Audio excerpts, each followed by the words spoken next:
We got a pretty sweet episode for you today at Spud Run Golf. So, all right, you hacks. I had this sweet intro I'd made all up the other day before this video started. And I was doing something I was really excited about. And you could feel the excitement in my presentation as I introed the video. But it was dark. It was like 5:30 in the morning. I was in my truck. I had the dome light on. I thought I was recording. I was talking, just wah, wah, wah, wah. Thought it was sweet. After playing it back, no. You couldn't really see me. It just wasn't good footage. But what I pretty much said was, here at Spud Run Golf, any backyard golf hole, there's one key ingredient you need. One key ingredient, and you cannot do one without it. And it's not a mower, it's not money, it's not physical ability, none of the above. It's having somebody in the golf course industry that knows way more than you do, such as a superintendent. And I've got one. My good buddy Jared runs the local country club. He's been super helpful dealing with all my shenanigans and all my stupid questions. This weekend, Jared has a very big golf tournament, the member guest golf tournament, and I knew that was coming up. So I reached out to Jared and I said, buddy, you got any grunt work? I'll pull weeds, rake bunkers. I'll do anything you need me to do to help pay back the generosity you showed me. He's like, well, how's your mower doing? Can you bring your mower up and help mow greens? It caught me off guard. And I thought this was like super important job that he was like trying to bring in, you know, like the pros, because you guys see how freaking well I do at my backyard golf hole. But anyways, I later found out why he had me up, and I'll tell you in the video. So a funny story is, Jared's like, you can't wear your work boots, you gotta wear tennis shoes. I don't have no daggone tennis shoes, so I had to steal some from one of my boys. And that was probably the most uncomfortable part, was these tennis shoes didn't fit good. There was a lot of walking involved. You'll hear more about that in the video. And after the video, I am gonna kind of do a closing there at the country club, but I'm gonna show you what's on the backside of you right now to see how that grass is coming in here at the project, the green extension. So enjoy my professional greenskeeping training. All right, we finally got enough light. We're on to number 9 green. I expect Augusta National will be calling here pretty soon. See what I'm doing next April. Hot dog, hot diggity dog. Got our first one under our belt. Something important to know here, the country club, they only have 9 holes. So technically we have 9 greens, 2 practice greens, so a total of 11. We're double cutting them .125. Now, here in Southern Ohio, we've had a ton of rain, and I'm excited. I think, well, hopefully he lets me throw the step meter on, just see what they're rolling. They've been rolling a little bit slow, but it's for the amount of rain we've had. We've had crazy amounts of rain. So, we double cut them, and he talked about rolling them. And these greens are way bigger than the Spud Run greens. So we're double cutting them. It's taking damn near 40 minutes per green to double cut them. This will be hole number 2 and hole number 11 at the country club. Plays as a par 4 and a par 5. This is one of the smaller greens. I'm guessing this green is probably a little over 4,000 square feet. Guys, this is actually the mower from Spud Run. We'll talk about why we're using this mower here in a little bit.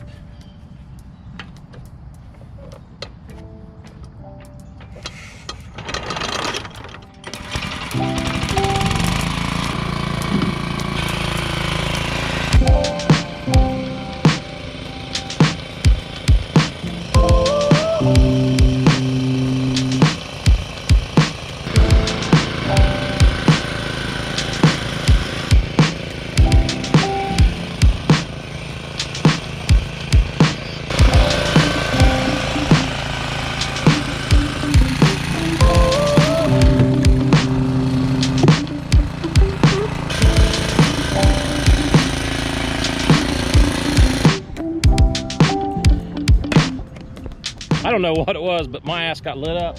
Got stung on the neck back here by these trees by something. And I stopped and looked. I couldn't see no nest of wasp or hornets or anything like that.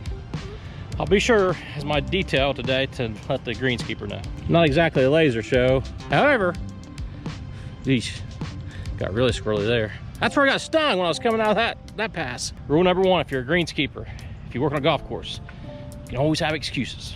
Can't have enough excuses. All right, we're on to the next one. My boss for the day, at least this morning, he's up here mowing number 3. I've actually had 2 hole-in-ones on this one, hoping for another one this year. I should probably be up here taking notes.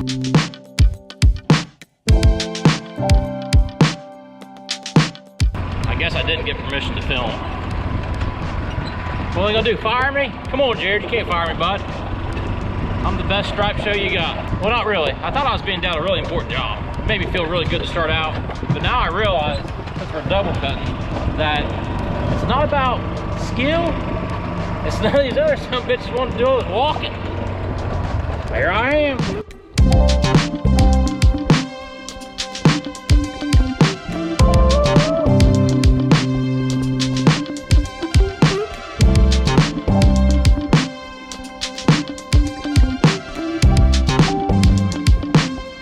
Before we get started on number 5, the truth is, Jared's got a skeleton crew up here.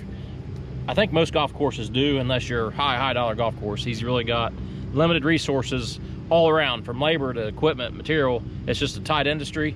I do know that, and that's why I think I saw somebody mowing roughs that I think he's a volunteer or maybe just a part-time helper. It's tough. So I hope you all appreciate your local courses, your clubs. You should really thank them as much as you can, because they're obviously they get paid, but they're working in conditions that were lacking. You know, years ago they had way more resources to get the same job done. They're trying to produce, they're trying to produce as a result for you that you're accustomed to, but they're doing it on a skeleton crew, a tight budget, and just show your respect to those guys, please do, and subscribe and like for me.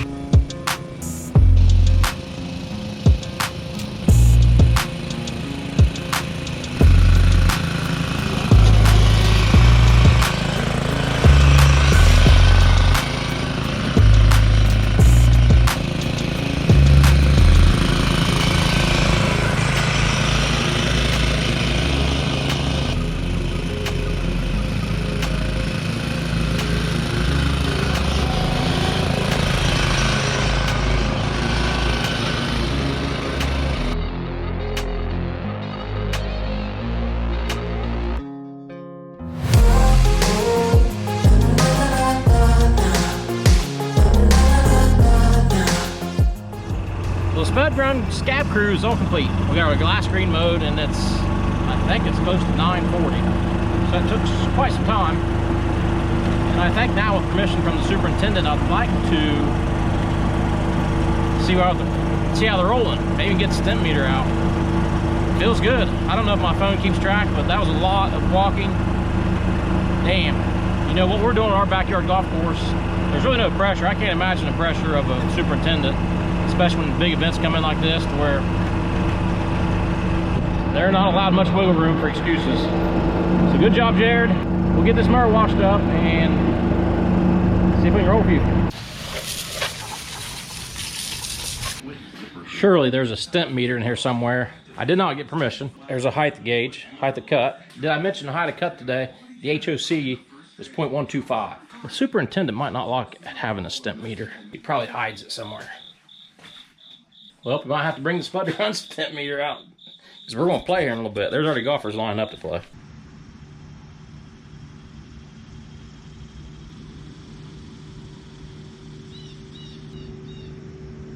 All right, the survey says it's rolling about an 8. Now, these greens are super plush. So let's go ahead and grab the old zebra putter and see how these things are rolling. That'll tell us a lot, right? And I mowed this green. This is one of the 5 I mowed.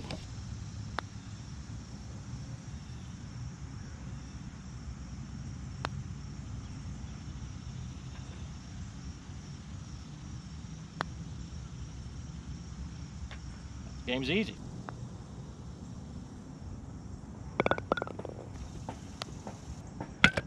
All right, I feel like I got dialed in. So now I'm gonna go change, get some lunch, and get ready to play some competitive golf. I love the member guest golf tournament. And we're back now. So let me tell you, I went ahead and mowed all 3 days. We double cut that first day. The second 2 days, we did not double cut, but it was interesting. You know, starting the mornings off with the headlamps, it was just tough. You wanted to get straight cuts, clean cuts, and it was a lot of walking. I couldn't believe how much walking was, but I spent more time on my Toro greens mower. And I don't think I mentioned that in the video, but we used my walk behind. He had his own head for the Toro, And he's got ride-on mowers that when he does the ride-on in normal operations, but since his tournament was so prestigious, he wanted to walk them all. So that's why we used mine. He's got 2 others. One was broke down, so we had 2 going. He mowed half, I mowed half, blah, blah, blah. Anyways, I did get a lot of time on that mower. I feel way more comfortable now. And I actually learned a few things about my mower from just running it that long. So here we are, 7 days later after planting this grass seed. And it's not too impressive. Still pretty daggone bare. Now I did notice this evening, I came back here, and we'll zoom in, it has started to sprout. I believe it's, like yesterday there was nothing. Not even a hint. And today we've got some green spots. So I really think day 8 tomorrow, we'll have that green haze that we all so much wanted. I just know. Now my fescue rough areas, it's coming up very nice. But it's got a 3-day head start. This fescue does. Here's a wee little bent grass. There's a little piece of bent grass out here. It's truly a fine fuzz all over the green area. It's just hard to portray that on the camera, which is okay. Am I upset? No, I'm not upset. It's coming, and I know it's coming. So probably another day or so, I'm gonna put some starter down on that thing. The whole green, it's doing good. And the red flag, I forgot to mention at the intro, Jared gave that to me up at the country club. He had all new flags made for the member guests, and he went ahead and made that flag for me. Y'all love it. Guys, I don't know what to tell you, but I do know what to tell you. And coming up next week, we had a subscriber give us some cool stuff, and we're gonna have a whole episode about that. Spud Run's got some cool stuff. We're up and coming, subscribers are growing. I know it's late in the video, but if you haven't yet, hit the like button, leave a comment, subscribe to Spud Run, tell your golfing buddies how cool I am here in Southern Ohio. Guys, thanks for watching. Thanks for playing with us. See them big white stripes? Over and out.